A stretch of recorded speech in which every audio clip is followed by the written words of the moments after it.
Webbo Herbert, and as per usual, we are here every Tuesday evening with something that at least we think is of community interest and or of some concern.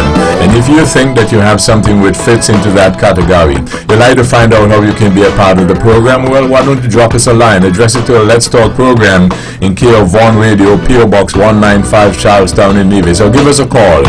Our numbers are 1-869-469-1616 and or 1700. Here's a suggestion. With regards to your participation in the show, we encourage you to call in the numbers listed 1-869-469-1616, 1700. You have a question or comment, perhaps you can get a pencil, piece of paper, write it down, so that when you get on the show, you're well organized and you take as little time as possible so we can accommodate as many of you as we can. We ask only, first of all, you respect yourselves and then respect others, because we will not accept anything that we deem as not within our broadcast standards, but we encourage you to be always forceful with your point. Again, thank you all very much for joining us. This is your voice in the community, talk that get results. Also, you can follow us on our YouTube channel at Vaughan Radio, or Facebook page at Vaughan Radio to follow the video stream of this program as well. Tonight, Conrad Nair-Liebert, good evening. Good evening, Webbo, and good evening to my colleagues around the table. Pleasant good evening to your hard-working staff here at Vaughan Radio. Once again, I say good evening to them, Webbo. Once again, we gather to discuss the issues affecting the people, and there seems a lot of chatter about in these days, so I suppose we can have a continuation and probably strive towards some solutions tonight, Webbo. It's a pleasure to be here once again, and I thank you so much for inviting me. Edric W. Stanley, good evening.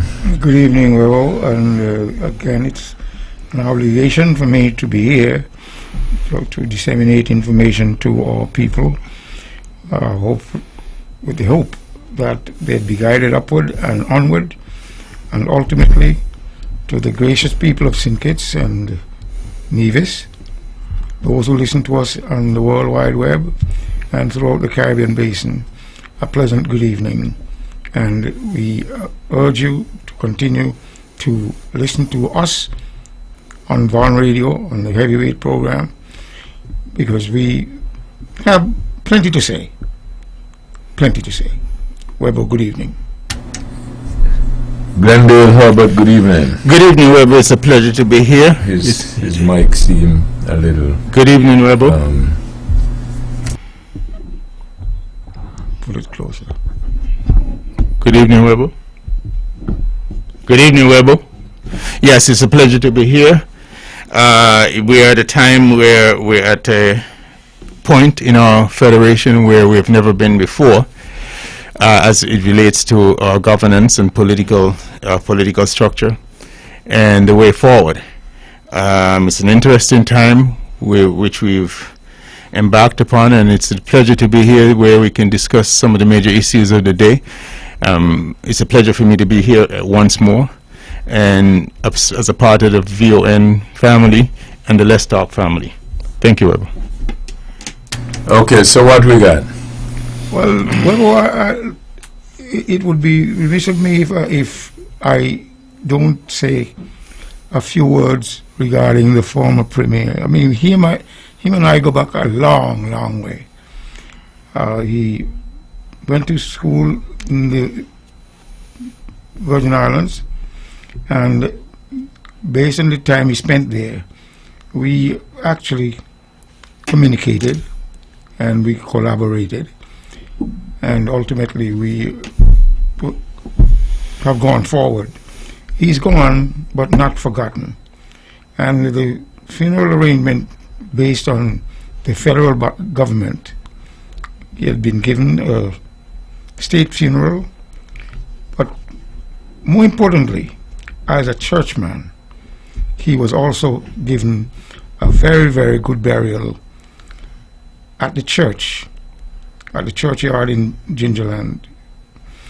At the same time, it was nice for them to have brought him into the church based on what contribution he has made over the many years.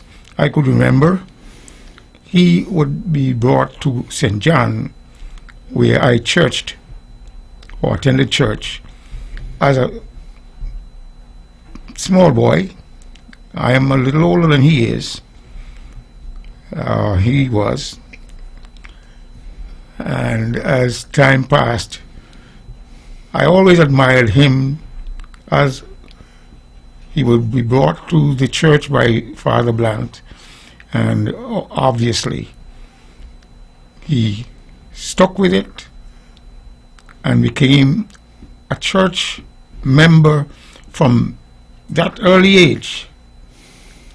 He was maybe about age 12. I would have been. And as a result, he actually played a major role in the life of the Anglican Church, to the extent where he served 3 weeks prior to his passing at the altar, assisting the priest. And as a result, he in fact made an indelible mark on the church and ultimately on all of us who admired him. And as a result, we can't forget him. We won't forget him. Based on the state funeral, which was immensely attended by many, many people, I mean, from all walks of life, from top echelon in terms of government hierarchy to the lowliest man on the street. I shed a few tears. I shed a few tears. As the coffin passed, I had to touch it. Because my friend, he's gone. Webbo. Well, my earliest memory of former Premier Vance goes all the way back to around 1966, thereabout, 65, 66. I mean, I was a little boy then. And what I remember, he used to eat lunch. Back in those days, you come to town and you would have your lunch at someone's house, and he ate his lunch at our house, and every day. And that's my earliest memory of him. Now, that memory extended beyond that as the years would go by, because I knew him from the cricketing days. And because, of course, for those who don't know, my brother at that point was the captain of the Nevis team. Ed Atherton. My older brother. Mm-hmm. And it's only two of us. And so Vance was always around. And I would always be there. Even when they toured, I would go along because, of course, my mother was not around. She was living abroad. So it was only me and him, so he would take me along as a little boy between them. And I remember him. He was always a jovial person, always jovial, always nice, because he was young then. He was only 17, 18, or whatever age he was then, 19. And I remember when he went off to school, or he was in grammar school, and I could also remember when he went off to, was in the University of West Indies when he was like 21, when he made the, the President 11 team. And the commotion, I mean, he was the first to have gotten that far in terms of making the West Indies preparatory team, which was the President 11. And it was a big deal as an opening bat for the West, which would, next step would be on the West Indies team. Of course, Ted was called up many years before, but he never, I don't think he got to the level. Ted Hobson, that is. I remember him, and it was a big thing for Nevis at Vance, and we made, President 11, and everybody was looking forward for him to just go all the way through. It didn't happen, but yeah, I remember the many matches he played for Nevis. I remember, he was always thought of as being the prettiest, batsman there is, back then. And then, of course, he went on and, he did well, and he taught me at high school. And I was in high school. He was one of the teachers that taught me in high school when he came back from university, along with the likes of people like Marilyn Lawrence and people like Joseph Parry and Hansel Manners and those folks. Throughout the years, I've always had a quite affable relationship with him. As I grew older and got to know him. His life is a storied life I would call it. He touched many people over the years. The citizenry of Nevis, pretty much as he went into politics, he was a major fan favorite. He was a fan favorite in his cricketing days. And then I remember one year he came back. I could never forget this. This might have been 1970 thereabout, and there were school sports in the park, high school sports, and there was a guy named Thomas. He was a police officer out of Guyana, and he was tall, but he was track and field with spikes and everything, and he challenged Vance to a race, and this was the epic race of the day. After the sports, all the sports was over, meaning the competitive sports for the students, Charleston High School. And this was around 1970. And I remember Vance had on long pants. I'll never forget this.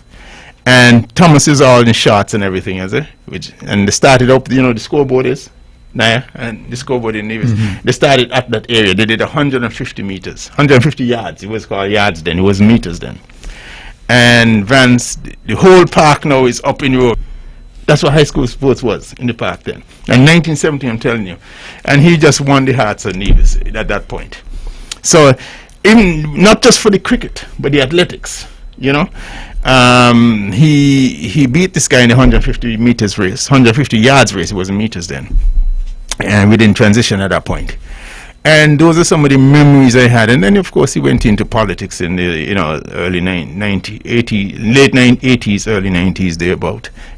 And of course the story is being told by many, but again, we lay to rest a great division by most unparalleled division. Yeah, and we lay to rest him, and of course he created a party that went up against the establishment party, NRP, which is to be he has to be credited for that. In our democracy, I do believe that we should always have at least two parties vying for the minds and the hearts of the people. NRP was dominant. He was the sole party in the country, and he had the guts to do it, to create a party and develop a party, and won and carried the party to victory, where the party has become a successful party over the last 40 years. So he has to be credited for that, so he has had a stellar life. We must applaud him. We must give him his kudos for that. And he has been a champion in those areas, starting the party, his track and field days, his cricketing days, of course, which is everyone has spoken towards, and those are my memories of Vance Amory. Some say Mr. Amory, I knew him different, so I knew him, in a different way as I grew up. What do you think? Oh, great. Yes, a lot has been said about Vance Amory, Honorable Vance Amory. But too much can't be said about the Honorable Vance Amory. It was a nice day today because as I moved through and been talking to people about Vance, and we often end up in laughter and somehow that feeling of joy really at this point in time, because I think everybody loved the guy, to be quite honest with you, well loved. I don't want to intercede on your flow, but he was the best, retail politician we've ever seen in terms of his tactile style. He was just retail, Mr. Retail, I call him. Yeah, nice one, quite saleable. Yes. Everybody loved the guy. People call me from England and tell me they just can't get over it. They are so affected by the loss of Vance Amory. They probably have met him once, and they have just glued to his vibration, his charm, and everything else. Smart, slick, real nice person. As I said last week, perfect example, really. No one can discount his contribution to Nevis. For those who try to do that, I hope there isn't much of them here on Nevis, because I think the truth must stand, regardless of political difference. Sometimes the truth must stand. That Vance was an outstanding individual for this island. You make us proud. Perfect example. I don't want to sound repetitious, but a lot of people talk about when they met him. Almost everybody say the same thing about the guy. He's just been a great guy. Basically, as I say, I don't want to repeat myself, and so much has been said about Mr. Amory. He has touches so many lives, and you know what? He has a name for everybody. He has a nickname for everybody. Everybody say he calls me this, he calls me that, he calls me this, he calls me that. Because he spoke to everyone. A nice, down-to-earth individual of high relevance. And his politics. What makes him so unique in politics, I think, is his ability. He knew everybody, like you said. And he had a name for everybody, a pet name. The idea about politics, a lot of times in retail politics, you have to know people. You have to know the names and memory. You have a good memory. And his good memory was somehow embodied in the fact that he would give you a name. He would not forget it. Yeah, he would not forget it. The first politician who come along who was able to, you understand, do that sort of thing. And we've had politicians who were relatively good. But he had that just a tactile feel, a touch. He wasn't a great he wasn't a man of super eloquence and all that sort of stuff. But that's true, because he's quite an emotional person, and I'm very proud. Correct. Sometimes the lack of depth that make people can speak so fluently, because that doesn't mean what they're saying. At times, not everyone, but I find I admire Vance in that respect quite a lot.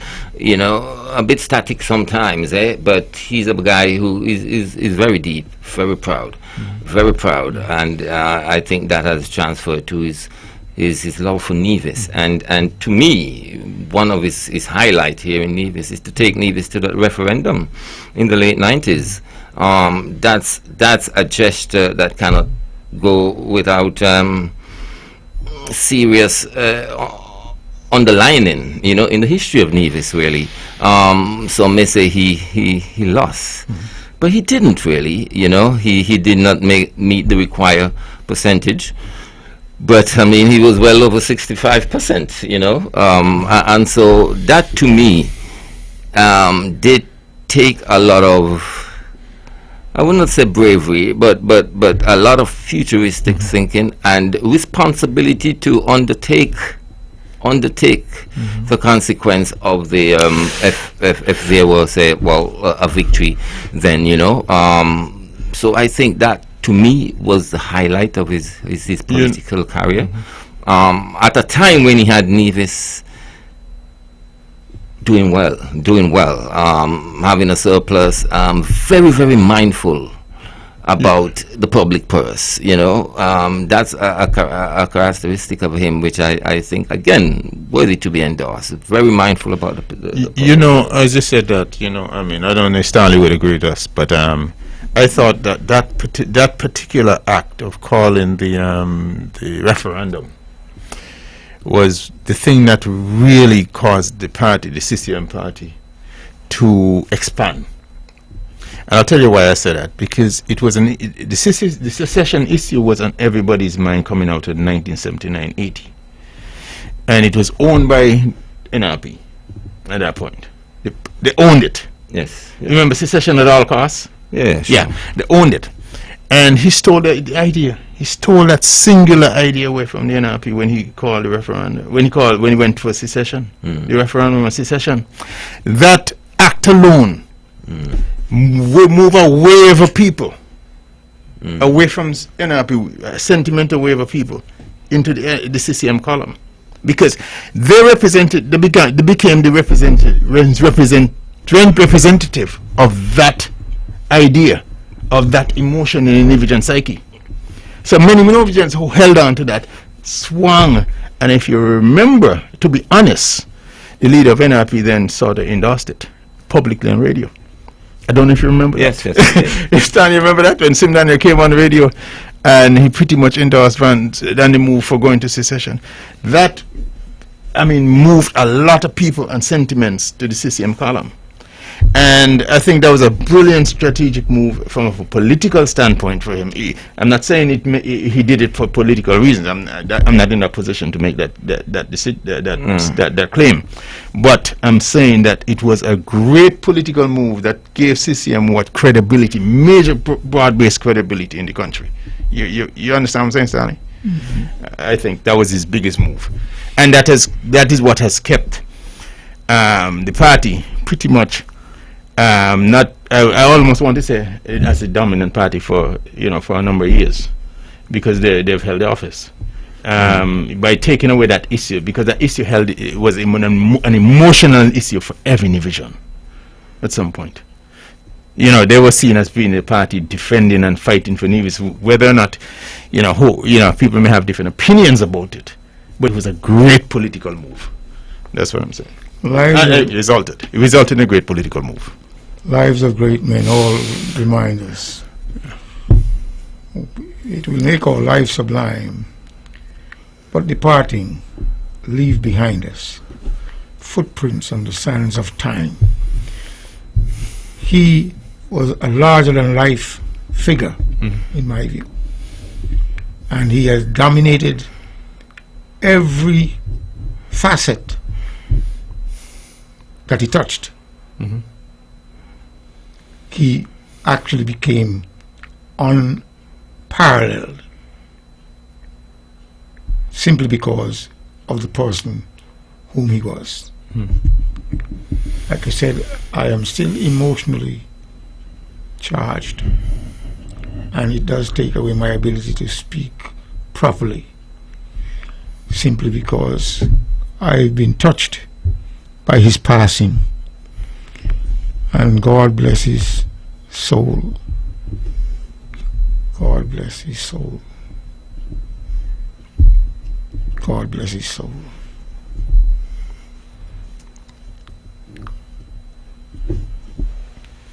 Yes, of course. The gods of the heavens, I'm sure, do their work in terms of how they look upon us as we move on. Like I said, he represented well, his purpose.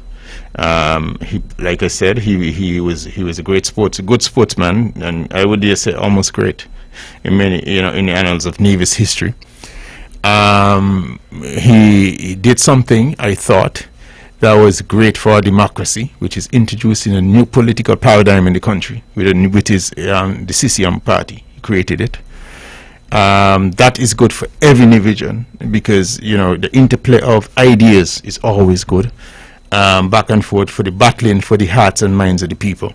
That is good. Only the people can win. And I thought the introduction of CCM was a brilliant idea and a damn good thing for the country. He made the party into has a winning legacy, and he's made some brilliant political moves, and he ought to be credited for that. Like I said, I pointed toward that 1998-97 move of secession. It was a brilliant political move. It arrested what was the core of what the NRP was, arrested that and swung a lot of people over into the column of CCM. And made his party, I would almost want to say, a majority party at one point, because it exemplifies in the fact that the party has won a number of elections back to back to back. And again, very astute. As he journeyed on into his politics, he had a great occasion again in 1993-94. 93-94 with the coalition, with when he stood neutral. That can be debated one way or the other, which was, which what that move meant. But at the end of the day, he was a true Nevian in the sense that you got to say he felt the pulse of Nevis, and he was a true Nevian. We may have different ideas as to how we want to go, in what direction we want to go as a people, and every one of us would have different ideas. Some would disagree, some would agree, but at the end of the day, he was a winner. He was a winner. Yeah, so you can't fight winning. I think the whole idea of direction is as fresh as it has been in the last 10 years or even the last 20 years. What is happening right now with the politics in the Federation make us start think about political direction of the Federation and of Nevis in itself, I hate when when we have these political rancor that we start searching our minds here as Nevisians. But I think we are missing out a fundamental concept in our love for Nevis, which is, to me, when it is required that we unify for the best or the betterment of Nevis, we should have no problem doing that. We are so willing to unify with other people over in St. Kitts. Hopefully, I think it's always been for the good of Nevis. But it always at times leads to what we are feeling now, a feeling of embarrassment. Actually, I got a call this evening from New York, New Jersey area, and the people there are mindful as to what is going on here in Nevis politically, and I wish some of us here as younger folks can be that mindful and concerned. Really, it seems like the patriotism of Nevisians in the diaspora is even stronger than being here on island, because it really erodes our pride when we have to be dealing with this thing as bare as we are dealing with it. Basically, the deprivation of Nevis, it is not an easy issue in 2022. It's a slap in our face as a people, and we have to do something about it. We as Nevisians cannot just stand exposed to these circumstances constantly over and over again, when we know if we come together, maybe we would be respected more. Maybe we can do something where we doesn't, bring on this kind of circumstances and make us feel embarrassed. I mean, totally, I feel embarrassed, and Nevisians all around wondering, well, there would never be a solution. It looks like we have already seems to line up again to join up somewhere. I mean, we must realize that the solution for Nevis must be found here on island. We cannot constantly expose our weaknesses and to be exploited because of that. Really, I feel like it is our duty and responsibility to act in a manner that strengthens Nevis to the fullness. And what I see in the political leadership of Nevis here on island, I see Mark Brantley, which is basically a prodigy of Sim Daniel. And I see on the other side the leader, Janice Daniel, the daughter of Sim Daniel. And so between these, they owe these Nevisians a responsibility, they owe Nevisians a better life, given the position they are in. They have to, they are in that position where they can make things happen, really. And don't tell me that you cannot have a consensus for the betterment of Nevis as two political leaders here on Nevis. That to me is highly required at this point in time, and if they are the shepherd, then they got to lead the sheep into greener pastures, more certainty going forward, and that's important. Yeah, let me just say this. it was one prominent moment during the Commission of Inquiry. At that time, I did the evaluation of the building that is now the Department of Education, that hosts the Department of Education, that houses the Department of Education at Marion Heights. And the rancor between the two parties at that time was so vehement that I was called to testify. Then I told them I cannot just appear, they have to summon me. And when they summoned me, Inspector Mills brought the summons to my yard. And when he told me it was a summons, as I put out my hand and he told me it's a summons, I pulled back my hand and it dropped. So I told him to tell Judge Chettleham at the time that it dropped and the dog ate it. However, he came back several times and he told me, Mr. Stanley, you have to appear. And every morning at that Commission of Inquiry, the clarion call went out, is Edric Stanley here? The answer was no, because I decided after I told them that they have to summon me, I must be given a lawyer. I want to have a lawyer to ensure that I am represented and protected. Anyhow, they never brought a lawyer because it wasn't really a charge which I had to answer.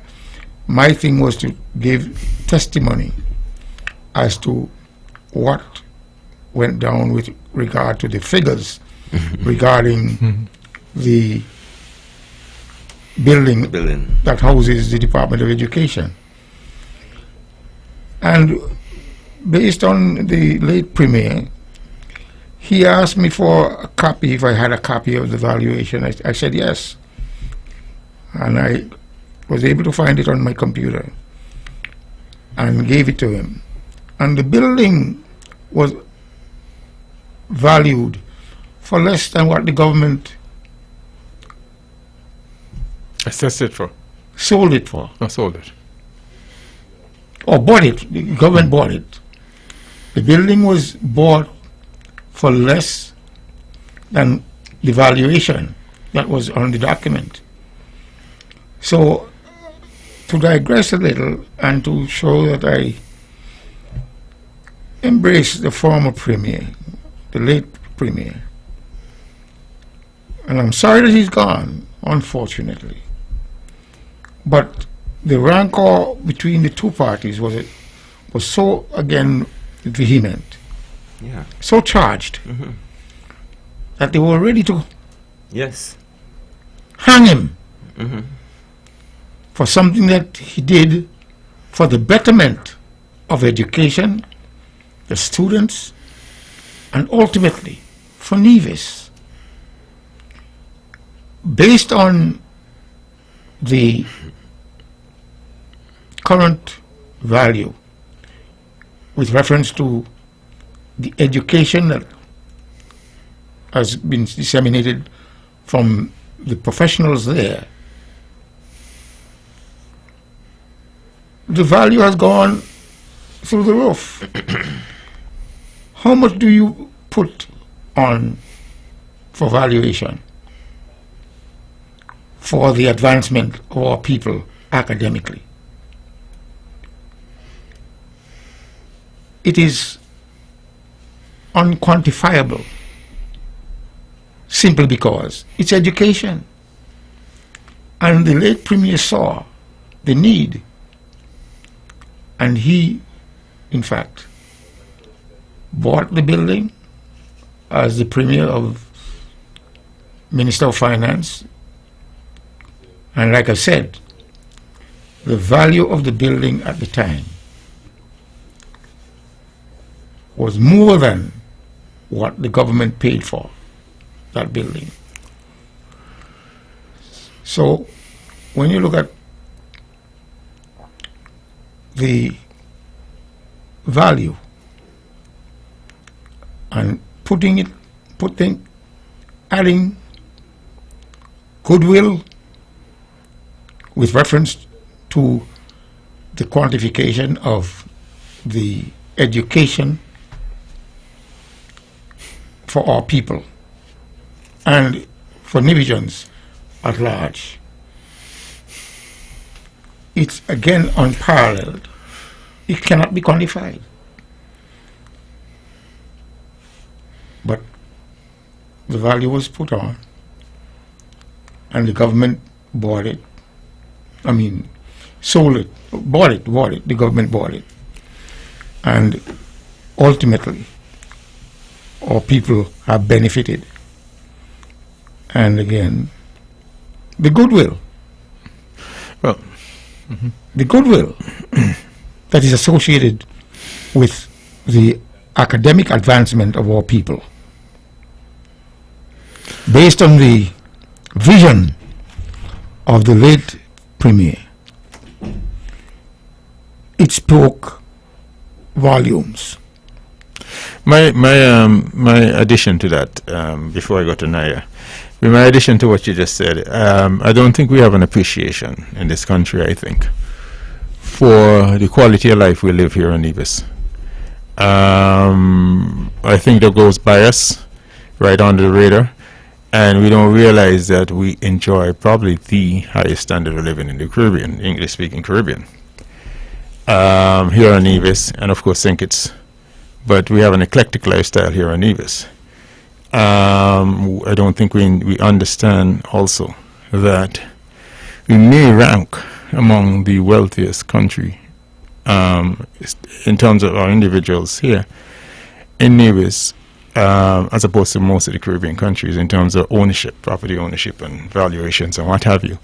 Because we own most of the properties in terms of lands and tracts of lands and in terms of homes. As opposed to most countries, the ownership rate is not as high in terms for the citizenry. Our ownership rate is extremely high in this country in terms of who owns the tracts of lands in this country, even our sister island, St. Kitts. And most Caribbean countries don't enjoy that level of ownership. True. Now, a lot of the ownership even handed down, where there's no encumbrance against those properties, meaning there's no mortgages against those properties. So it's a tremendous amount of wealth in the country. We don't understand our position.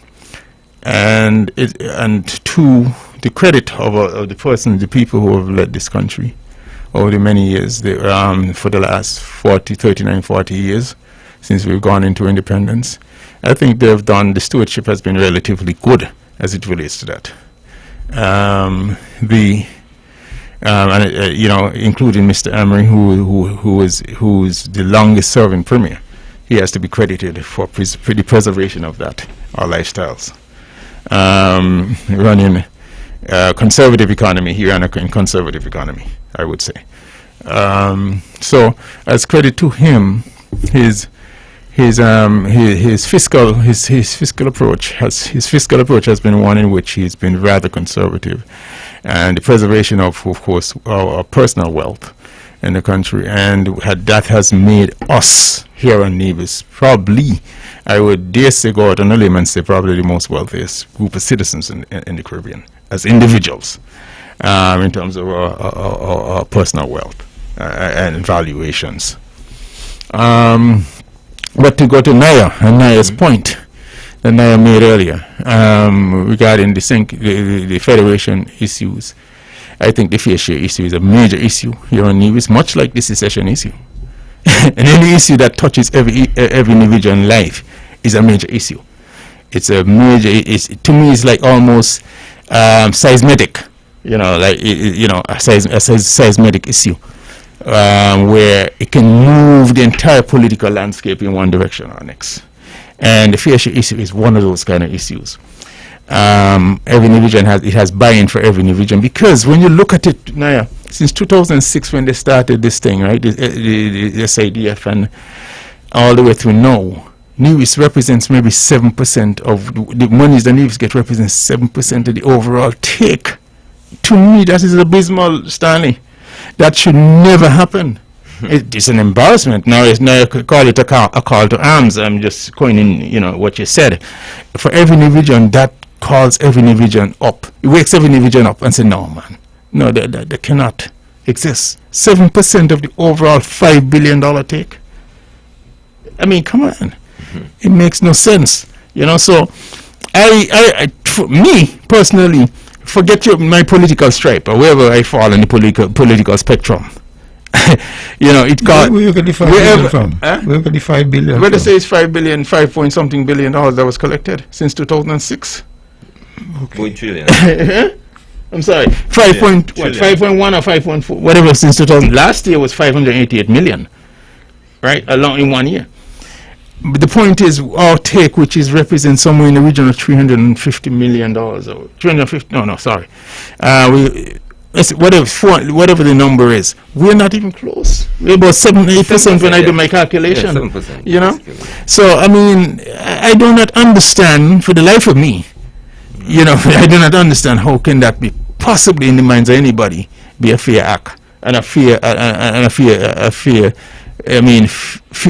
share. Well, as the Nevis question. The Honourable Mark Grantley had always gone after the fair share issue, and he has always complained that we are not getting our fair share. And as our brilliant leader, he came up with this phrase,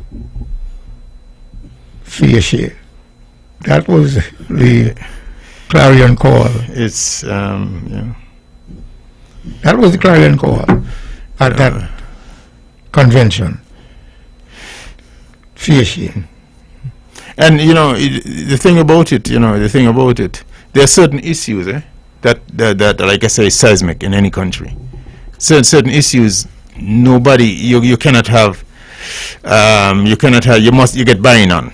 For everybody buys in on it. You guarantee buy-in. With this, once you're cognitive, once you're over the age of 5, you understand, or to the age of 100, you get buy-in on fairness. Issues of fairness, and that's an issue. If you're in a vision, it's almost like raising the flag. If it, so to speak, and people got to war for that. And I'm just saying, as a political issue, as a political call, it's a brilliant call. Now, what happens next as it relates to what's happening in our federation, in our government? I think, like I said earlier on at the top of the program, I think we're at a state where we're at an impasse. Well, we're a place we've never been. Constitutionally, we've never been at this place constitutionally. What I'm trying to say to you is this: a monk has been motion of no confidence has been filed, and of course, the speaker it has been filed. The unity construct, as we know it, is coming apart. Once that comes, and there's a question as to A, how it's filed, B, what happens next, and we've never been in this place where sitting ministers then are sitting cabinet ministers, part of the executive, because our government is made of 3 branches, of course: judicial, the executive, and the parliament, which legislative. And we have 3 branches of government, but there's a very interesting thing that's happened with these 3 branches. Generally, when we have 2 branches of government, we have oversight from each one. They watch, like the watchdog of each other. You understand? But here in our system, we really don't have 3 branches. We really have 2 branches, technically, if you look at it. Westminster system. No, but we really have 2 branches. Look at what I'm saying, Susanni. We have the parliamentary system, right? Every 11 of those legislatures come from the people, right? But some of them serve in the executive. So you got the fox. I guess, according to the phrase, the fox guarding the hen house with the chicken and the eggs. So the executive one, they keep going on the river, on the bank. So I'm in the executive today. I'm back in the parliament tomorrow, right? There's no checks and balances then. in the system. You understand what I'm saying? So I mean, it's a very interesting thing because you have 6 ministers, the majority rather, who is saying we don't want to serve, with the prime minister as, or support this prime minister any longer. Now, where do you create a vacancy? The Constitution speaks directly to that. But again, they're asking the question, about vacancy at this point. Constitution said death through incapacitation, through mental incapacitation and the sort of thing, create a vacancy. But there's also a question out there hanging in the air. If you don't have the majority with you, do you create a vacancy? It's something that should be tested at some point. Well, the Constitution is absolutely clear on that. If you no longer command the support of the majority in the House, then the Governor General has a role to play. And of course, there is an option. There can be a vote of no confidence, and the Prime Minister can step down. He can simply step down, or he can ask the Governor General to dissolve Parliament. But then, what's the next step? Is the next step an election, or is the next step? Is the next step an election, or is the next step? Well, if you dissolve Parliament, obviously you must go to an election. Yes. I mean, we've been here before all the time. I don't know. This is something so distant from the democracy we practice here. We've been there, and the Constitution is absolutely clear in it. They know what they're doing. I was told that the Governor General said he needs legal advice. Correct. I don't know what for. He probably buying some time too. Really and truly, he should be totally competent as to what move to make next. It's in his account. But we've moved past the Governor General at this point. Once the monk was filed, the motion of no confidence was filed. We moved past the governor's oversight. In the sense that it's now in the hands of the Speaker of the House. Correct. To be debated as urgently as possible. We've been there before. Well, let me ask a question. Dougie didn't allow it. But Naya and Stanley, the piece of legislation passed in 2021 that states that the monk, any monk that has been filed, has 21 days in which it has to be heard in the House. Now, the Speaker saying, for example, he has to make a determination as to the validity of the filing, right? And seek legal advice on it. When does the 21 days begin to count off? Look, we are just at the beginning of an experience. And there was an SRO issued because of the passing of the late Premier. Okay. Yes. And therefore, I'm not sure if he is seeking legal advice on that particular issue, whereas it would begin after the 30th. Well, I can't tell you. Well, what we're dealing with is law. I don't think anything surrounding the former premier is law, really. So I am not sure how much. No, once the Governor General, issues a proclamation, it is recognized, binding as legal. Yes, but I think we are at the beginning of an experience where you're going to find people try to confuse and obfuscate the whole process that is so known to us and very clear. I understand what you're saying. Then it's a matter of time. But if I can't tell you as to whether or not this has been calculated and amplified as such, as part of the 21 days. Yeah. But it has been, it's not a problem. I wouldn't argue much about that, but because the time will come. But what is of concern is that the Speaker of the House say he got to go seek legal advice and to ensure that the filing was done in a proper way. Could I ask the question of what would have I saw the filing. I saw a copy of the document. And I'm asking the question that what it is would have I don't know if you guys have seen previous filing. Executed. Yeah, but I'm saying, what would it, what in that would have What was it? created the question in the speaker's mind that this is not properly filed? I mean, we did one in 2020, I think. Yeah. There was one and brought in 5 days. The question is, basically is, you know, It's almost the same people do it too, you know? exactly. So I'm wondering what created the preponderance in terms, not the preponderance, but what created the question rather. Sorry, the question. Why we The thing is, funded this sort of thing? you've got some of the members who complained that they have brought some concerns to the Prime Minister, which have not been properly addressed.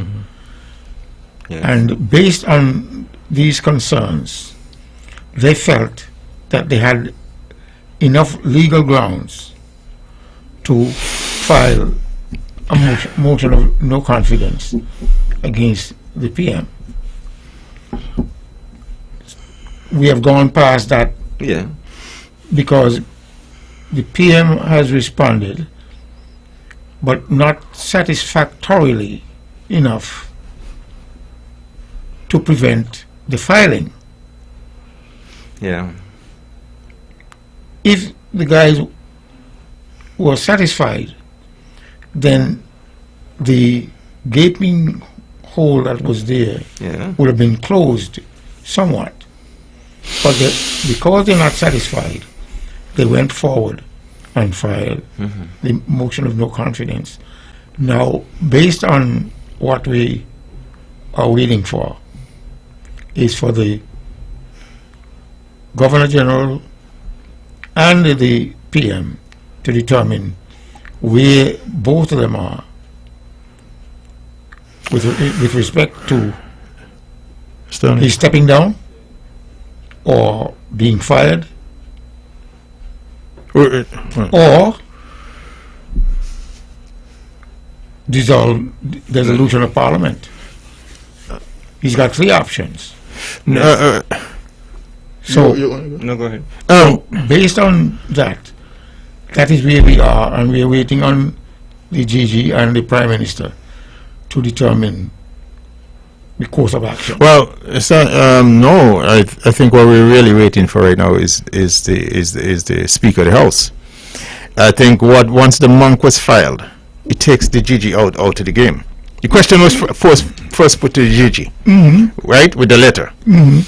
But once the monk is formed, if you follow the Constitution, the Constitution basically states that any parliamentarian, any one of the 11, can bring a monk, right? Anybody can bring a monk. It doesn't have to be it has to be placed and debated on the floor. Now, the first letter went up and says, 6 members, the majority does not, the Prime Minister doesn't enjoy our support anymore. And we asked the Governor General to act on that. But once you file the monk, now we're taking the process now where it will be debated on the floor for a vote. But it didn't, correct me if I'm wrong, the GG stated upon receiving the motion of no confidence We will seek that he'll seek legal advice. Correct. Has he come back? No. Intersperse. Let me use the word intersperse between there, right? That a filing was done by the monk. A monk was filed. You see, so I don't know if he interrupted his process, and therefore he has nothing to say at this point. But we're waiting for the Speaker now to make a decision, and the 21 days maybe. I'm asking the question. I've asked the question earlier. When does the 21 days begin? Once they drop it on the clerk of the House desk in her hands, the 21 day and the countdown begins. I don't know. I'm asking, and it gets to the Speaker. The point here is, though, here's the point. Naya made a point, and Naya was saying the Constitution speaks clearly, and I understand the Constitution speaks towards what creates a vacancy. But has the Constitution been tested in the court? Remember, it's a living, breathing document. Follow me closely. And many a times the Constitution is written 40, 50, 60, 100 years.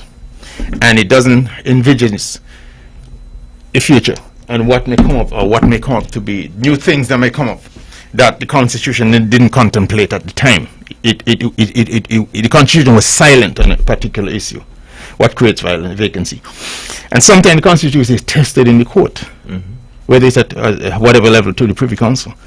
And my point has always been, what creates a vacancy?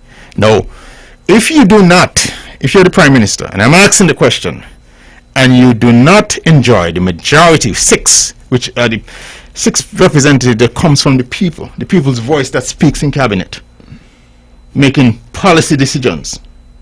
You do not enjoy that anymore. The people's voice from each constituency, majority. Your Prime Minister, do we ebb into dictatorship, autocracy? In a democracy, does that make your prime ministerialship vacant? Mind you, the courts would have to determine that, if that ebbs into that direction. I don't even follow where I'm going. A question can be asked of it. What creates a vacancy? Because you cannot have, the Constitution is silent on that issue. Somebody has to bring it out. I can give you a few examples if you allow me. In the United States, I'll use that for example. I learned maybe about 15 years ago, corporations became human beings in campaign contributions.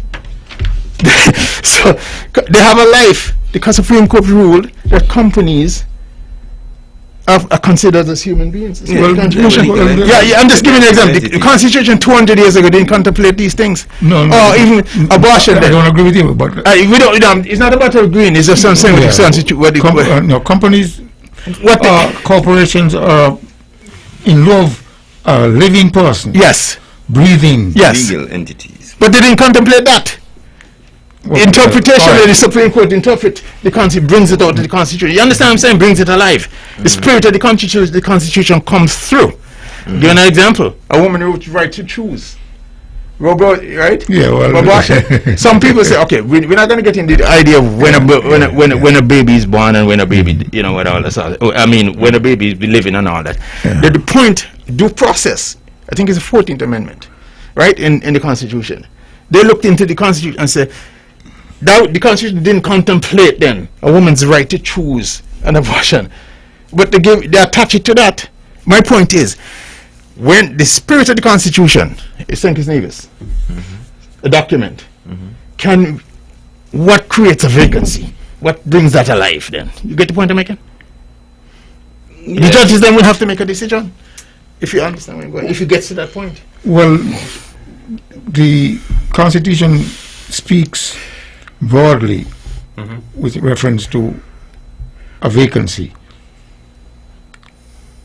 Extended, I can't argue on that point, but the Constitution speaks as to how a vacancy would occur. A motion of no confidence, it brings about a vacancy of the Prime Minister. The Prime Minister is no longer there.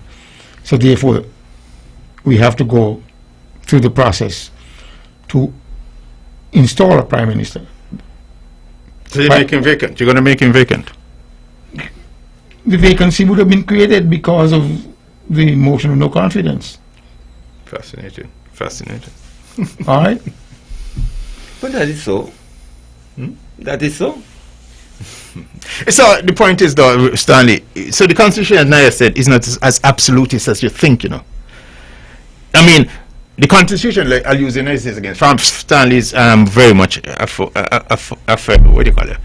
Familiar with the United States system. So I'll use that again. The dot-com companies, all the computer-driven companies, scientific, Google, all the rest of them, all the Facebook, it doesn't matter. But when they write the document, they didn't contemplate all these things and what kind of speech, what is free speech.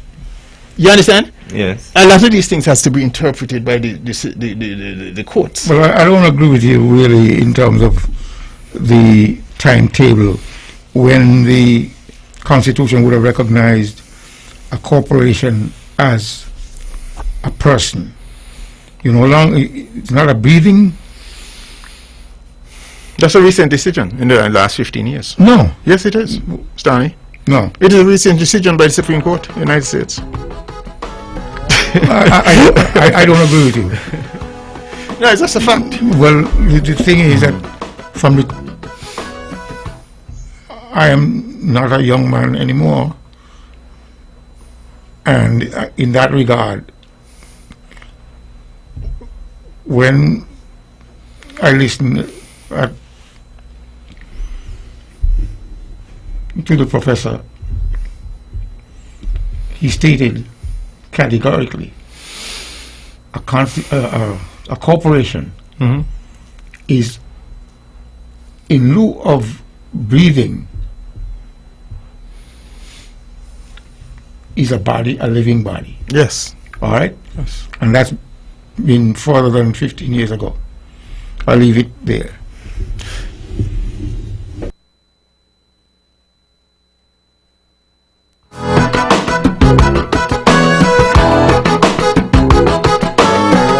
Builder's Paradise is offering a large variety of floor and wall tiles at very competitive prices.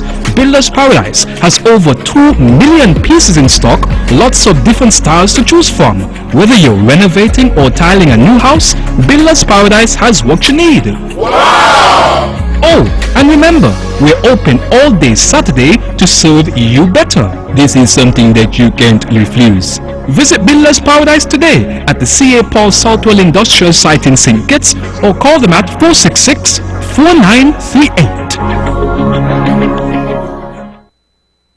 With all the power from the tower, this is the powerhouse of the Eastern Caribbean, VON Radio, from the Federation of St. Kitts and Nevis.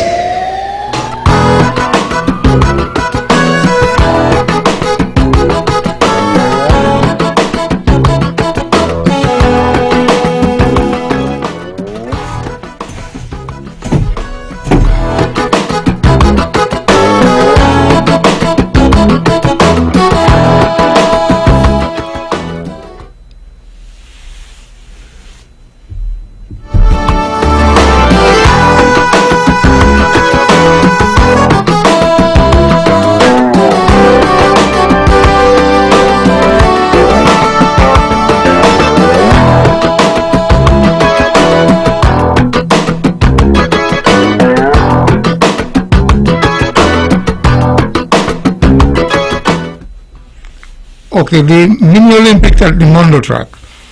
I kept hearing people say that so much money has been spent on the Mondo track, and a number of people who were at the Mondo track paying $20 per head speaks volumes.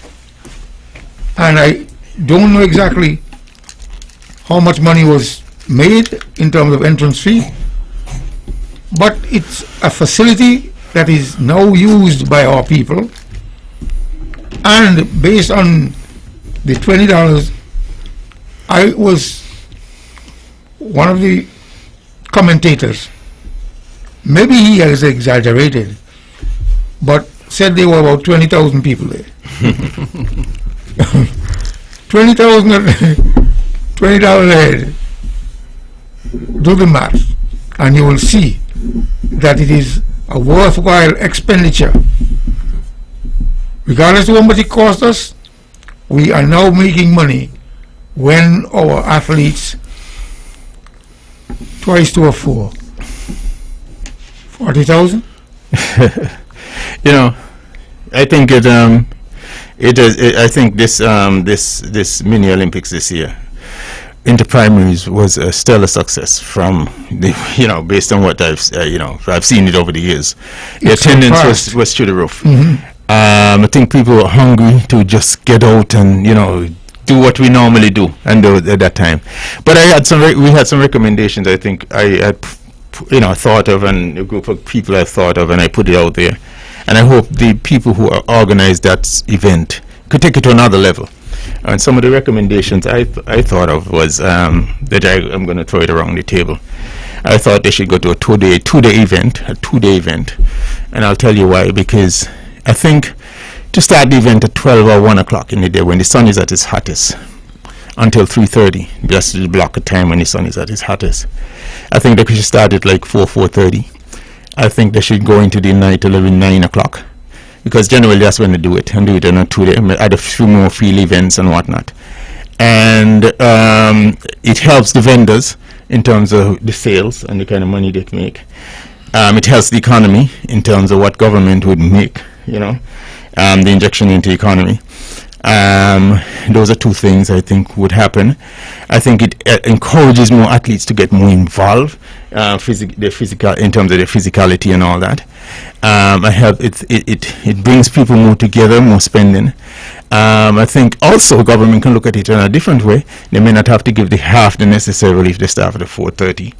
And, it's a cooler condition. It's very oppressive heat for a lot of the attendees between 1 o'clock, 2 o'clock. It's very hot. They have the lights, which are world-class lights. They use them in the night. It's cooler. Most big events, a lot of these kind of events go on over 2 or 3 day period. So all in all, I think the experience can be enhanced in those areas, in those ways. Where the vendors are, they have to find a means to tamp down on dustiness, because the vendors are there. So where they can wet the area or down, a little bit, so the dust don't fly around so much.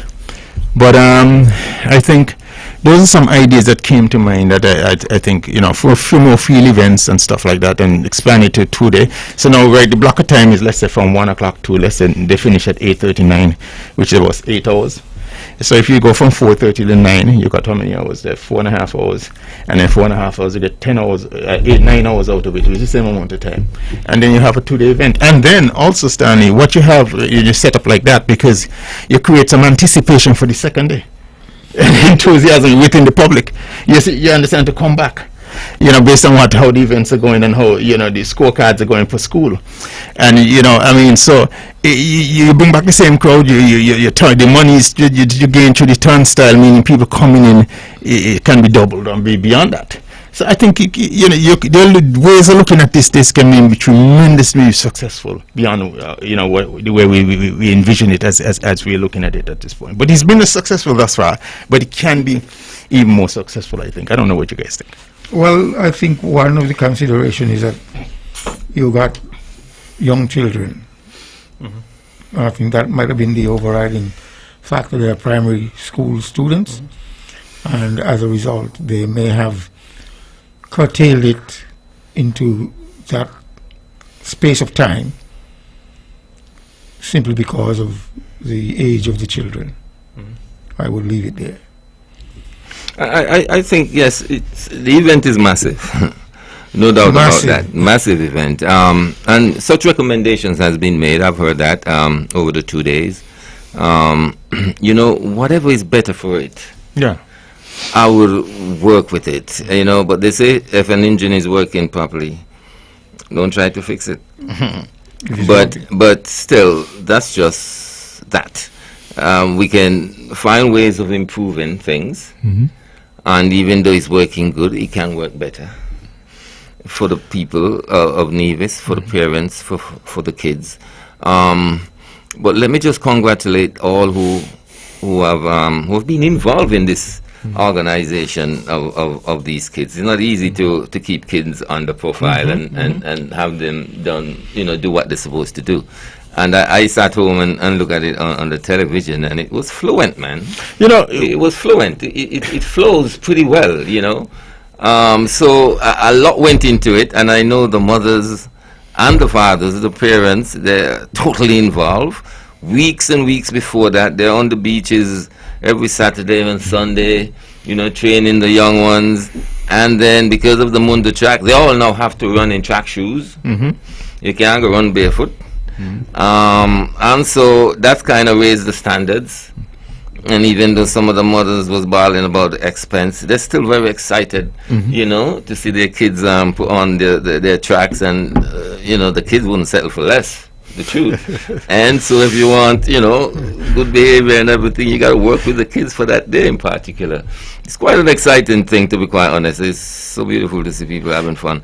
And stretching it over 2 days, It's an extension of the fund, it looks like, you know. No, you're not only that, but I mean, and of course the economics and everything that come with it. I really don't see a problem with that if you know. And I don't see a problem. And with you know, that when the at all. Naya, you know, after that has come tradition on the first day. Yeah. Right? Everybody loves it. The people who are working and whatnot love the half day. But you really don't have to do the half day necessarily if you start at 4:30. I'm just saying, if they, you know, I mean, you save government money and the economy money because you know, at least people are working and you know, production is going on, and it's over a 2-day period. But even if you want to continue giving the half day, fine. But the second day you don't give a half day. But here's the trick: you've already got them on the hook from going for the first day, the enthusiasm. They're going to, you know, looking for the big races, maybe 100 meters or this one or whatever the case is, you know. But there was a comment that someone made that, oh, you know, they can tighten up and they don't have, may not have to do a 2-day. They don't have to do it today if they can tighten up between the times when a race is run and the kids have to line up on the line and all that sort of thing. But you got to recognize these are kids, man. Okay. Yeah, they're very difficult, like a bunch of sheep or whatever. Horses. They're not, horses or whatever. Yeah. They're not like real athletes, you know, super, you know, I mean, who are professional athletes, you know, to get off the track. It's very difficult to sort of. So the 2-day thing, Make them you know, disciplined. exactly. That's the point I'm making. You know, so. Son? Are we supposed to get a raise in salary here? Well, here 10%? the Prime Minister, Not here at one wage. I mean the Prime Minister the civil has servants. decided that there would be a 10% raise in salary, retroactive, Oh, January. yeah, going back January. to January. which of course, based on the trickle-down effect, it has some positive effect on the economy. Because people, once they get the money, they're not going to put it on their filler. They're going to spend it. Listen, it's good for the economy. Well, spend it, Right, and just like the double every salary. night we all come here and the Prime Minister and the Premier, everybody asking people to save. That's the thing I'm trying to tell you guys here. These idea of savings. Yes, it's good for a rainy day sometimes, but are we not? These are what we call leakages in the circular flow. We need people to spend. Well, We need people to spend these extra salaries, these extra amounts. When That's how the economy grows. when you have double salary, it's a spending frenzy, for the most part. Yeah. The only problem I have with it, guys, I don't know. The only problem I have with this double salary business is that the private sector has no opportunity to get a. When I'm saying the private sector, workers who work in the private sector don't get a double salary, and they all pay taxes. And I do think instead of the double salary, I think personally that it should be spread around. Instead of giving a guy who make $4,000, $8,000, right? If you give everyone in the economy $1,500, the guy who don't work for the guy who works for Naya then, or the guy who works for Edric or whomever, private sector, he has a chance now. He gets an increment or whatever you call it, an incentive, you know, and he goes out to spend. I think the exponential effect, or the what's called the not exponential effect, but Trickle-down effect. It's another word I'm trying to get. Multiplier. Multiplier. Thank you. Perfect. The multiplier effect is much more deeper and much more. It has much more effect. If everybody broad-based in the economy, especially the people in private sector, get a piece of that action, the spending power increases their spending power. You get a bigger bounce. Now, second to that, so I don't think the private sector should be left out because they're part of the tax-paying system and they're paying into this government revenues that pays to the public sector. In this case now, with the 10% raise, of course, the private sector is not a part of it. And I'm not saying the private sector should be a part of it, but I understand what's going on here. But I believe there has to be some incentives for the private sector to bring them along. Well, I don't really agree with that. These are decisions that are made based on performance. What performance? I'm saying to you, the government would have some justification for the double salary or the 10% increase in wage, and the justification is that some people on PEP, some people who are another category of government workers. I can't think of the category right now, but people who work, who are not pensioners, as the case might be. Okay, what do they call it? Yeah. I know what you call it, yeah. Non-established workers. Non-established workers. Non-established workers. Non-establishment workers. So based on that, they, of course, the government will always find the justification for giving these people Stanley, extra money. I want you to think of something. Don't allow me to work with me for a second, as well would I say. The drivers of the economy, you and I would agree, you're a conservative guy, you and I would agree that the drivers in the economy is the private sector. Yeah. Okay.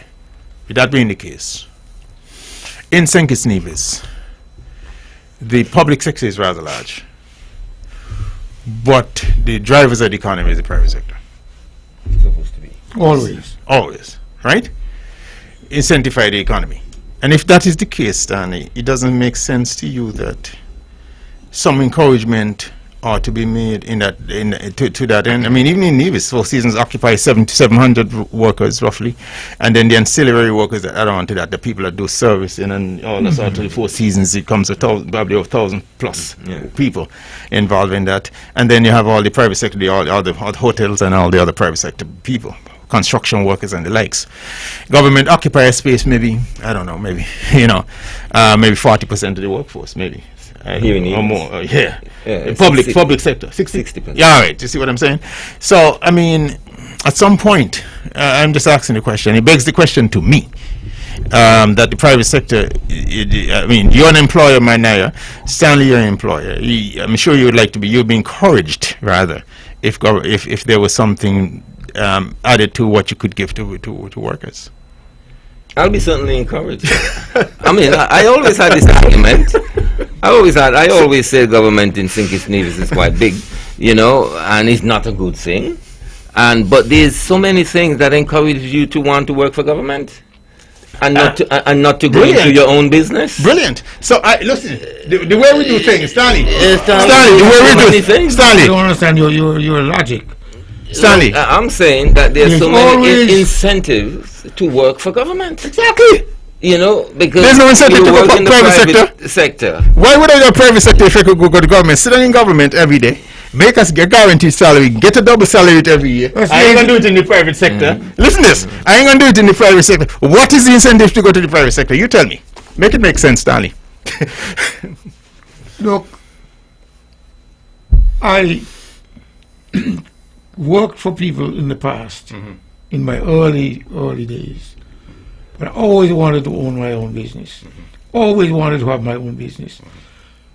My son came into my bedroom today, and he's telling me, "Daddy, look how you did." I said, "Boy, I am enjoying my best days now because I don't have to work."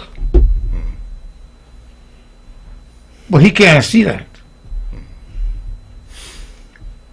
But you could have been a public worker, and at your age don't have to work either. Am I not right? At 55. Okay, you could have been. Of the cost of living. As soon as you blow a little breeze one side, Stanley, the money finishes. Stanley, appreciate this point I'm trying to. I can't appreciate it. Here's what I'm trying to get across to you. Naya said the public sector occupies 60% of our workforce, the overall workforce. Private sector drives the economy. You agree to that, with that, which I agree with you. Now, if you're getting double salary in public sector and your salaries are on par with the private sector, why would I want to go to the private sector? No incentive. There's no incentive, Naya. I don't even talk about that. I don't even talk about that. If you don't pay your, I would like to add a gap for service. If you don't pay your business license on time, or your quarterly submission for your tax Yeah. is $100 a day. Penalty Exactly, the private sector. to the poor private. You're killing the private sector, the engine of your economy. You're not encouraging it. All you're encouraging is the public sector over and over, and they add no value to it. They add no value to the economy now. Yeah. The public sector has no value to the economy. Think about what I'm saying. Well, you're gonna have to explain that a little more. Well, I'm saying no value then. Let me explain. What does the public sector do in terms of creating opportunities, jobs in the country, adding value to the country in terms of a tax base? Your value to the country is the tax base, the collection of taxes you can. By expanding the economy and creating employment. What does the public sector do in terms of that furtherance? Nothing, absolutely, for the most part. But yet the incentive in the economy is shifted towards the public sector, where the public sector people are being taken care of, double salary, all this sort of stuff. Yeah. And everybody pays taxes, eh? Every private sector person pays the taxes for them. Same tax, yeah. It makes no sense. Well, thank you. If it's not broken, don't fix it. No, Stanley, come on. You decide We today, simply- as a private sector person, how much you want to make. That is true. As a result, you put out the effort, and you will be rewarded for your effort. I can't understand how you people don't understand it. No, we agree with you, understand. We don't disagree with that. I've never worked for anyone. You know, I've been self-employed all my life. You understand? And your paycheck is determined by It's you. as big, yes, as I want it to be. So how you want to get somebody to cut your paycheck? Yeah, but Stanley. And when they give you this little pittance, as soon as you finish, Stanley, if now I was in government and now I was the prime minister or whomever, and then I decide, boy, we're going to give the private sector a cut in taxes. Well, Relief. Hear me out. Relief. You love it. It gives you more economic spending power, discretionary spending in your business, right? but it's not happening. Wouldn't you like that? It's not happening. But you say you would like that. So why don't the government incentivize? I'm asking the question again. The private sector and energize the private sector, seeing that they're the economic engine of growth in the country. You get me? And move away from this mindset of empowering the public sector, who does not contribute in terms of broadening the base of the country, in terms of creating jobs and opportunities in the country. The government obviously gives the private sector the option or the opportunity to write things off on their taxes. Whether you are a sole proprietorship, partnership, or corporation. And therefore, you got the incentive there. You bring in a piece of equipment, the taxes, you custom duties, whatever. You totalize it, and you carry that paper to the government. They give you a reduction on your taxes. You know, that get complicated sometimes. Well, it can get complicated, but it is simple. It is simple. It's simple. So you're incentivized by the government in but- terms of the private sector. You know, Stanley, you know in Nevis some people get and some don't get. Straight up. That same application you're talking about. You know some people get and some don't get. Well, those who don't get it because they don't know how to. To be honest, let me tell you, I don't go for it either. I don't ask for it. When I go in to pay my taxes, they ask me, did you import anything? So. I said no, simply because I don't want government to give me anything. I don't want anything from government. I'm here to make a contribution, and if I can afford to carry the cost, I will carry the cost. I, at one point, paid maybe on top of. I went to the tax department and asked them where and how Nobody can tell me if I have to pay taxes on it. But I paid the taxes because I said, maybe 10 years down the road, somebody would find out, hey, look, all these top of the Stanley did, he hasn't paid any taxes on it when I've already spent the money. You know what, how difficult it is for you to, in fact, cough up that kind of money? And we used to do a lot of top-up. A lot of top-up. At the time top-up was big. Yeah. I paid. My son curses me all the time. All the money you pay to government for taxes on the telephone, which I went and I asked Big Roy while he was at the department, asked another lady at the department, what is the policy? They couldn't tell me.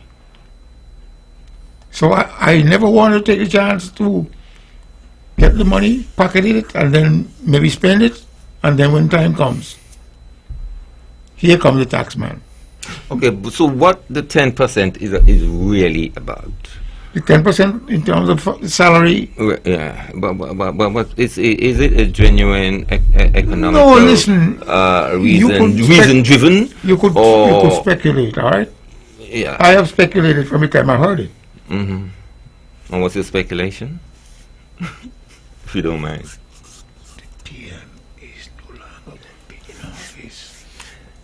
I didn't hear you, but I want to say something. Okay, listen to me now. I heard you. No, listen, Sterling. I mean, man, I don't know if it's true, but I understand. I don't know if. I have questions as to the piece. It's not a piece of legislation; it's a piece of policy. Yeah. So because it was crafted in cabinet, right? Yeah. So even not in parliament. I understand that it's something that was on the books, or already a decision was made on that before, but they didn't bring it to the public. So that's what my understanding is. Good. I don't know how true it is. That's why it would be retroactive to January. That's what I understand. I could be corrected. Yeah. So, but the timing of it is quite interesting. Right. Huh? The timing of releasing this is quite interesting. Santa Claus came to town. Huh? Christmas comes in May. Yeah. You understand now? Yeah. But do the people deserve a raise in salary given the inflation that we are experiencing? Look, there is always a justification. And the PM said, gasoline price gone up. Everything has gone up as a result of the fuel. The war in Ukraine between Russia and Ukraine. We have the Nordic pipeline. Yes. The energy coming out of that is going to be curtailed. As a result, we are paying at my place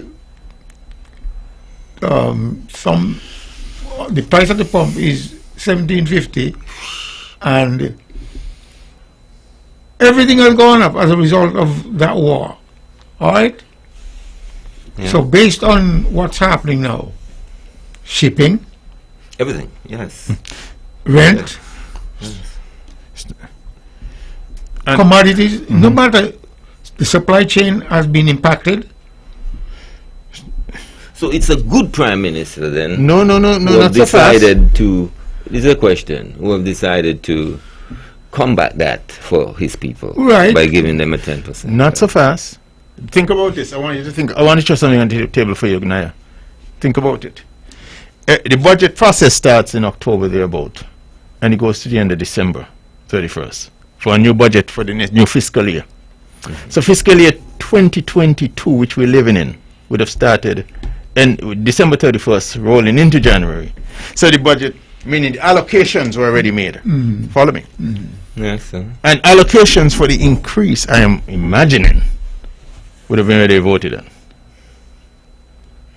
Oh. Are you with me? Because remember, you have a budgetary cycle. Yes. And monies are locked in, whether it's for Department of Social Services, but this, that, Yes, finance, yes, whatever. yes. right? And like I said earlier, when I said this might have been this, I understand it was on the books already, but it wasn't released. So now, some saying it's convenient, right? What happened recently in terms of the announcement? Because there's also questions of quorum and all this other thing going around. Remember the war in the cabinet. The war will start January. You get my point? 24th. So the money is the spending authority then. You have spending authority. January or February 24th the war started. 24th February. Well, February. I don't think. I'm talking about budget. The budget Yeah, allocation yeah. were made already and fixed. All of these things are fixed. You understand? Okay. You can't just go out unless you're going to go outside the budget cycle and get money grab money and put it in the. You understand? To all these increases. Or borrow money from Social Security, whomever you can get money put it on there. Or CBI or wherever. They don't supposed to. You follow me? Yeah. Right? My point is, so the money was already allocated for, I would imagine. You with me? So, I'm saying to you, a lot of things are convenient when you release them. We'll go for a break. Well, all right. What is that? You're tired? No. What is that? Yeah, and that's why I did ask the question about the 10%. You know, it's quite. It comes at a time when it's necessary for the people. I suppose there's high rates of inflation, and it probably impact in a positive way on the popularity and the likeness of the Prime Minister as well. At a time when that might be in question, And sooner or later. And I'll say this to you. Another thing. A call coming. Call coming? Yeah.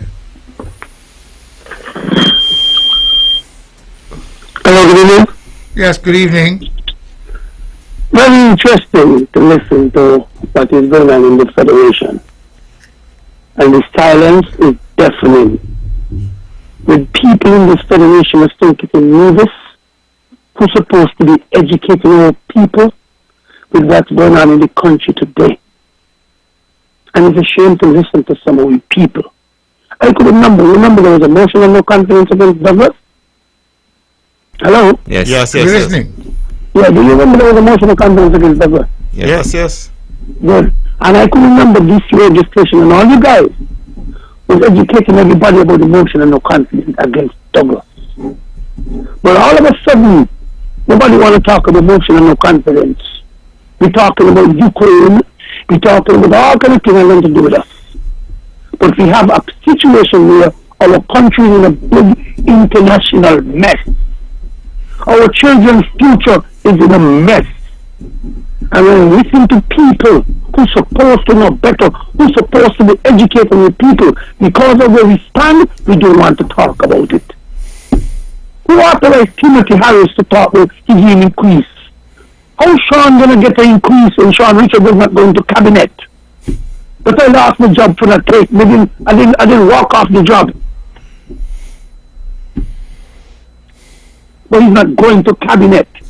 But we're here discussing our kind of issues tonight. When we have but I was saying to you, Naya and Stanley, a balanced budget, right? Balanced, but the budget has to be, generally it has to be balanced. I don't know if we have a balanced budget amendment in our constitution that says that. I can't remember that. But my point is this. You in budgetary process, you really should not have surplus and boast about surplus. Your budget should be revenue neutral. What I'm merely trying to say to you is this. When you do a budget, right, if you have extra monies, you put it in areas, allocations for new spending for the next the upcoming year. So whether it's education, healthcare, public works or whatever the case is, expansion. So you understand the point I'm making? So I'm merely saying to you, at the end of the budget year last year, December 31st, when they do mark up the budget, they mark it up, right? And they create it and they do the allocations. Where the money is going to come from for all these increases, retroactive to January. Think about what I'm saying. It was done already. Okay. You understand? Because you're going to have to find monies outside the budget. But you go CBI, whatever, to put it on top here. You understand? You got the point I'm making. I got the point you're making. So what can we say, bearing the fact that it was done already? I mean, it was done prior. That's what I'm saying. I'm just trying to justify how the process so that basically works. remove all the skepticism. Yes, that's the point I'm making. Remove all the skepticism. Yeah. So it's a genuine increase, and hope not to derive any political. Well, you're always going to get political rancor, because there's a political act that took place on this, in terms of timing. You time it because you want a political result. No, okay. Politicians don't generally do things without a result. They're seeking a result from it, a positive result, that is. Okay, Mr. Stanley, last week I think me and you did say that we don't expect election out of this upheaval. Are you still on that? No, we don't know what the powers that be would decide. We don't know what they would decide. There's a process, and there are options. The Prime Minister has to make a determination as to whether or not he's going to answer the motion of no confidence with a dissolution of Parliament, or if he decides he's not going to dissolve Parliament, the GG would look at his authority, okay, and maybe fire him. Because I'm one who have stepped back from that notion that I said that I don't think they would be elected. I think they would be.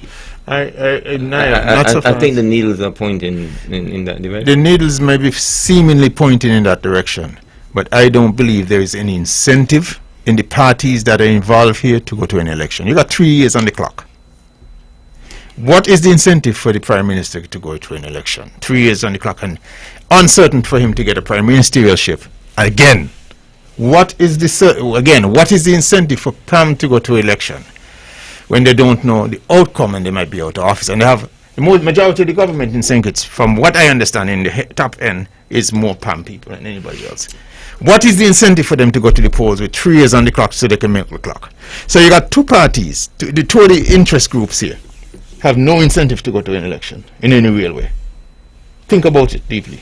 CCM, Pam, PLP, the Prime Minister, in any real way, because the consequences, the outcome, Uncertain. Yes, and you got 3 years on the clock in which you can continue to do what you're doing. You never know. You never know what hand of cards. You can't just not see continue. it. I'm sorry. There is something taking place that makes it difficult to continue.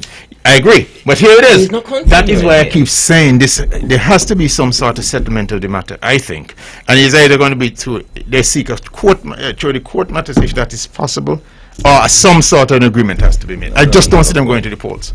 I don't see it yet. I don't see the incentive behind it for any of the parties. I don't see the Prime Minister being Prime Minister after an election. Just how I see it, and I just don't see be Pam. after a vote of no confidence either. That's the point. So I'm saying to you, maybe a test in the Constitution, or maybe a To me, the option of an election provide more of an opportunity for him. The Prime Minister, if there's an election? Election, yeah. What opportunity he has? Tell me this path. Tell me the Prime Minister's path to being Prime Minister again. Think Very about good it. question. Show me a path by which he can get there. I'm unable to do that. Look, sir. I'm unable to do I don't see a path for him. Let me tell you something. These are, I said here, politics makes strange bedfellows. That is true. And these are people who, out there, and they're not sitting on their laurels. They're out there working overnight. and trying to convince people, and with the hope that those people would come on their team. So, But you have to appreciate one thing though. Labour, there's PAM, and there's PLP building party. I mean, it's possible for him, for PLP to get another seat. I don't know how probable. It's possible. I don't know how probable it is. It's two separate words we're using here. Right? But I know PAM is an entrenched party, and I also know Labour is an entrenched party with a huge base, emotional base in the country. I mean, to crack, you understand, I just don't see his path to become Prime Minister. I mean, based on how Labour is constituted and how the leader of Labour is looking at towards the Prime Minister, in terms of what he has said, Labour has two he don't want to deal with it, him. And then you have PAM, who don't want to deal with the Prime Minister, current Prime Minister, and so certainly CCM ain't want to deal with him. What is his path to become Prime Minister? So I'm asking the question now, he has 3 years on the clock. What incentivizes him to go to the polls? Well, he has not initiated anything more than the atmosphere which was created in cabinet. Yeah. In cabinet. I agree with you. That forced the other two parties, CCM, the CCM, and the PAM, to in fact file a motion of no confidence, which seemingly he didn't want to have that. Nobody wants the nuclear option, which is election. None of them want it. So none sides. That is why they didn't resign. No? The guys didn't resign. They're forcing the Constitution now to put the Constitution in focus, where somebody make a decision as to what creates a vacancy. Think about it.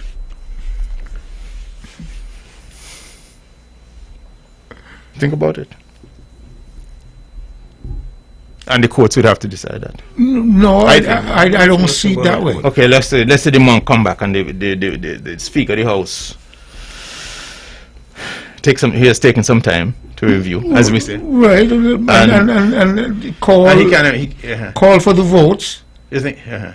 Call for the votes. If he calls for the votes, then we spiral towards the election.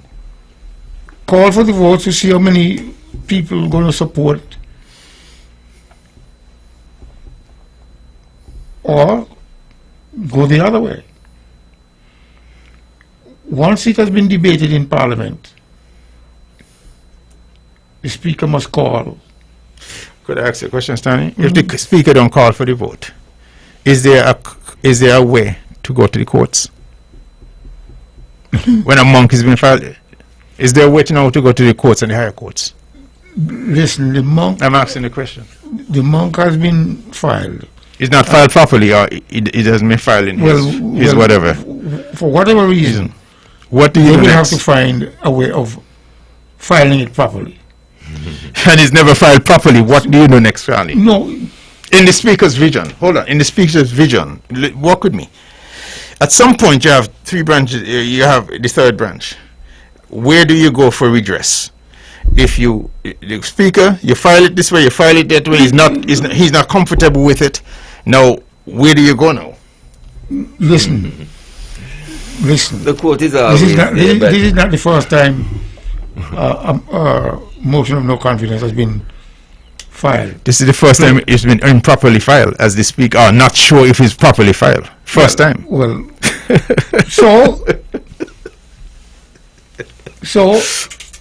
and all these guys been around. All these guys been around for all the filings before, including Sean, 18 years. So my point is, if you deem within his wisdom that is not filed properly, if you come back and file it again, and let's say Mark file it the next time, and this one file it the next time, who makes a determination? The Speaker. As to, so if the Speaker knows that it is not properly filed, then what these guys got to do? They got to go back to the drawing board, and let's assume we come back again and he says it's not properly filed. What do you do next?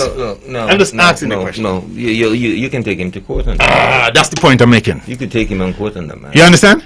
No, we know the Constitution is just the whole matter is now thrown in. Yeah, but the courts will decide whether it's properly filed, yes or not. If it's not properly filed, file it again.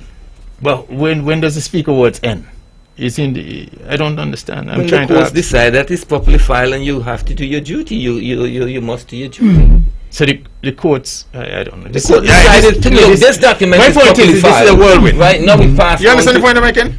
No. We don't know where they are. No. Listen, I think if you want... there must be If you want a proper resolution to the filing process. Who determines that?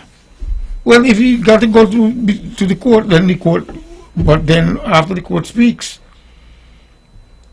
It's properly filed. it's properly filed. So the speaker is forced into a position where he has to hear the argument, Right. right? That's what you're saying? Yes. I see. He has to accept. Well, I'm not even want to use the word force. It's that's his duty. He has to accept To hear the argument. Yes, to put it on the table, to Yeah. debate it. to debate it. So if the And court rule is once properly it is filed, then debated, it's, you know, if he's talking about Then court, you call for account. How many members support whom? And therefore, yeah. the So now, okay, let's assume And after the that, vacancy would have been created. let's assume the majority goes. The majority goes now and says, or whatever the numbers are, the opposition and the 6, whatever that number is. Okay, fine. The prime minister now is in breach or whatever they've come across. But the monk succeeds. Yes. In their favor. yes.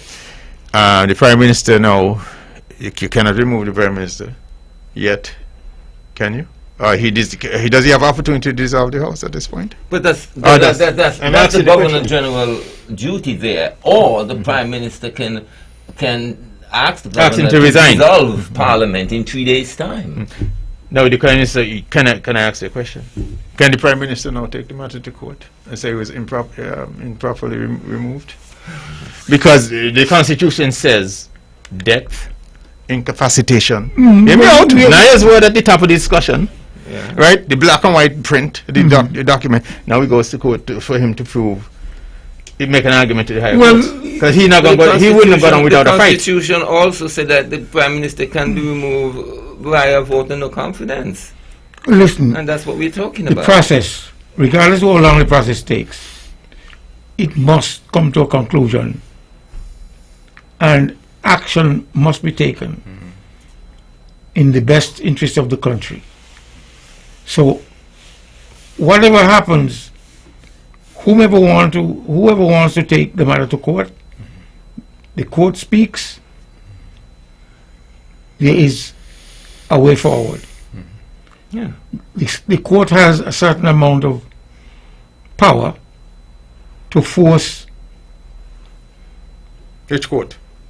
Which court? Whether it's the Privy Council, Okay. Yeah, that's what he said. That's where that would head. doesn't mean so.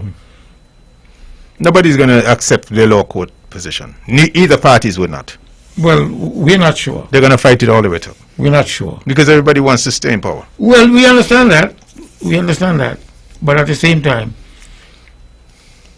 in the presence of time, it will eventually come to a resolution.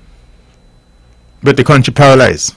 No, well, It's suffer from paralysis at this well, point. in a sense, yes, because Oh, and this is you extended, don't- an extended, you don't have a- protracted thing. you don't have a government in place, and therefore, but The prime minister becomes, at some point, the prime minister will become ineffective.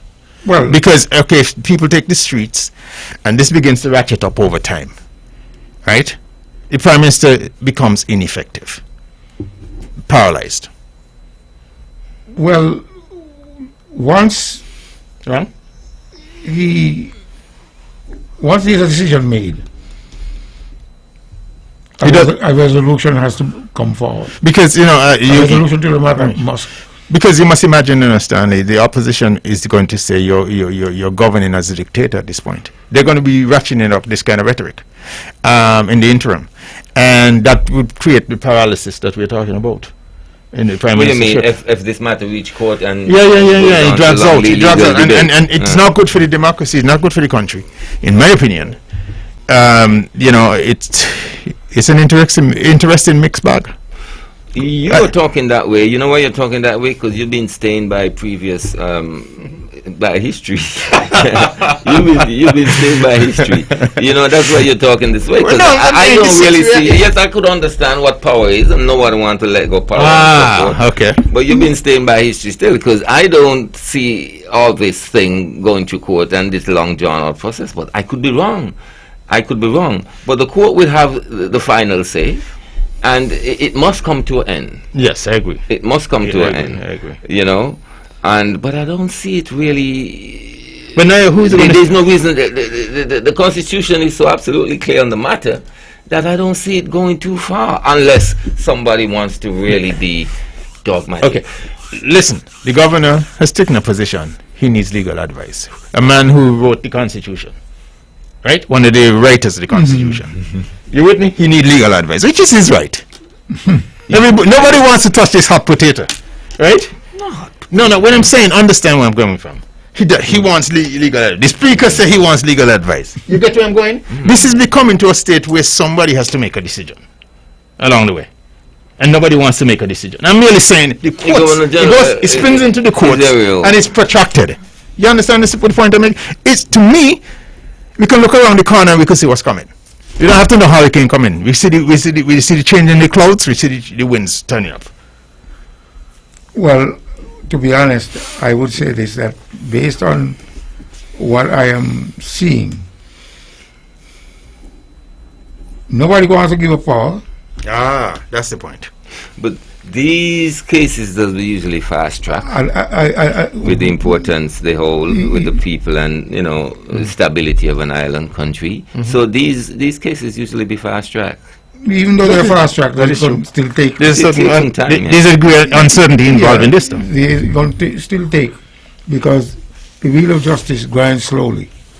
All right, and in order to get justice, which appeal process is part of our legal system. And but really, history points to the fact that these cases take the fast track. In 2015, it took a month, right? A month for it to close out. In every way. All the way to the Privy Council. Yeah. The fast track. But again, it still doesn't dismiss the idea that we have a situation that can be untenable and protracted and serious. Unless people want to be difficult and obfuscate. Do you think the opposition are not going to take the street at some point, Larry? I mean, we've had some history around here. You think they're not going to do it? At some point, it's going to happen. Agitation would happen. Look, there's a caller. It's politics. There's a caller who called in just a while ago, and he forgot what happened to the motion of no confidence filed against Douglas. It took 200 and something years, right? Okay.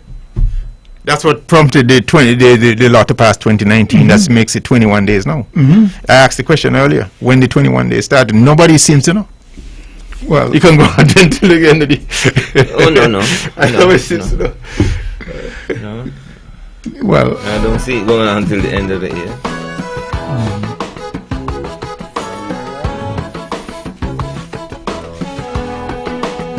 That's it.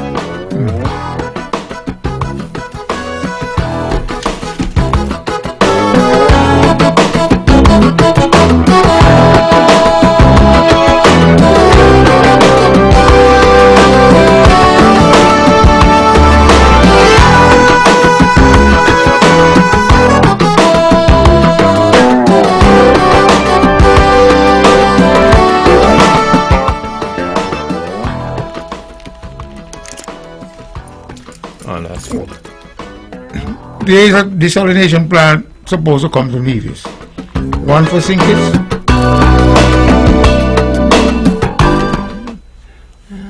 One for Nevis, one.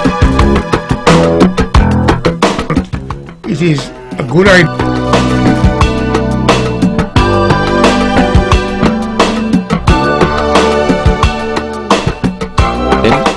On Von Radio. And tune in tomorrow night for On the Mark at 8 o'clock. Thank you for listening.